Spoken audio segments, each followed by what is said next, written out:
Senator Judge De La Rosa. Thereafter, Senator Judge Padilla, and thereafter, ladies first, Senator Judge Marcos, and then Senator Judge Gatchalian, in that order. You may proceed, sir. Mr. President, Mr. Presiding Officer, just a short manifestation. With all due respect to the Presiding Officer, may this humble representation request the Presiding Officer to refer this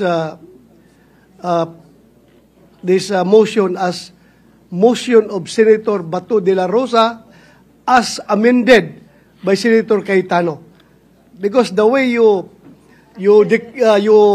said it, Mr. President, this is the proposal of Senator Cayetano only. I am already forgotten. So I just would like to manifest that, please don't forget me, Mr. President. Noted and entered into the record. Presiding Officer.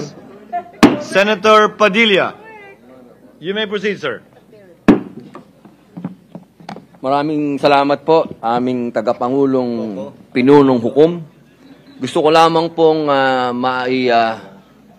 lagay sa talaan ng ating bulwagan na ako po ay katulad ni Senator Tolentino ay naniniwala po na hindi na po dapat tumawid pa sa susunod na Kongreso ang impeachment.